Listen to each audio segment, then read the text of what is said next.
So here we begin the part of our service where we, after we've heard the message, we can comment on it. Now, all the people who usually comment quite a bit are not here, maybe except Angel. Sometimes the Alvarados give me some insight that I may have missed. But one of the things that I saw about this portion, we don't always know what we're going to be called on to do. One of the last things that I've ever had to do in my life is to become a caregiver. As we get older, we end up needing more care and giving more care to each other. And that's where the role of community is just so very important. One of the gifts that I have is to put order into things, to get things moving and to get things going. Mildred has been within our community for almost from the beginning, over 30 years. She has no family.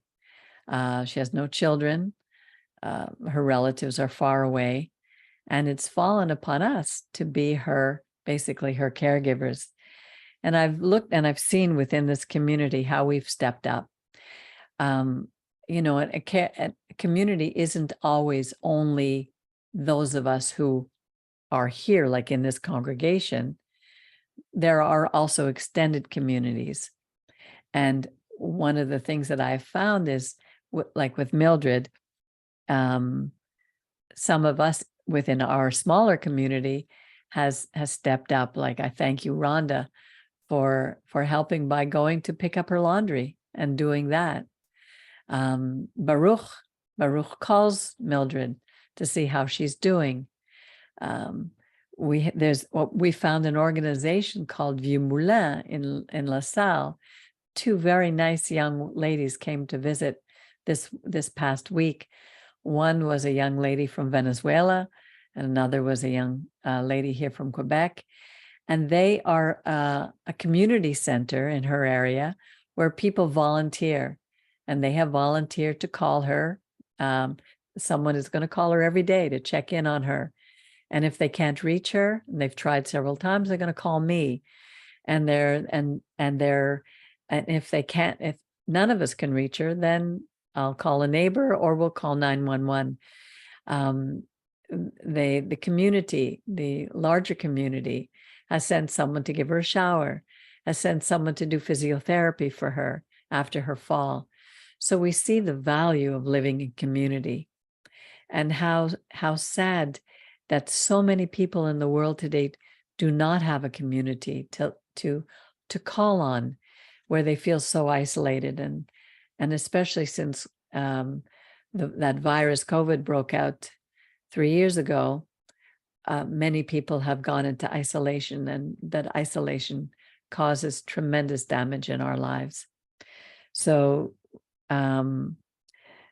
when you have a large group of people like Israel, where there were 12 tribes, and each of the 12 tribes were set up in 4 units of 3 tribes each, to the north, east, west, and south, we saw that they needed order. Or what were they supposed to do when they got up in the morning? If they didn't know what to do, chaos would ensue. Which is why when I get up in the morning, I like to look at my calendar and see the things that I have to do. Before the service this morning, we were talking about how to create order in our lives. God gave order for Israel, and it was very important that we would know what to do. I remember taking a course many years ago when I was working in a financial planning company. I was the administrative assistant for the vice president of the company, and he would send me on various courses. And one of the courses that I took was called Time on My Side. We didn't have an iPhone then with its calendars to organize us. It was before the Palm Pilot, which I got later on. And we had a book. And we were told in the morning, when you get up in the morning, Write down absolutely everything that you have to do. In other words, dump your brain.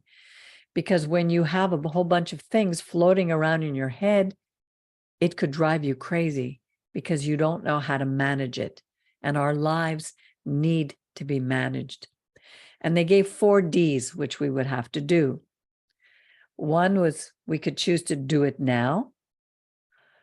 Once we've made our list, we had to look at what we had to do. First one, we do it, we decide the urgency of the situation. Does it have to be done now? Does it have to be done today? Or can we delay it? Can we delegate it? Can somebody else do it? And the last one of the 4s, can we just dump it? Maybe we don't really even need to do it. Maybe someone else will do it later on. So all these things are important for us to do. And when we read all the things that the Kohanim, the Levites, forming an army, all those things that they had to do was to bring order out of chaos. And that goes right back to the very beginning of the book of Genesis, where God took the tohu vavohu, which was chaos, and turned it into order. If our lives have no order, and they're chaotic, it's very difficult for us to have shalom. And that's an extremely important thing in our lives, is shalom.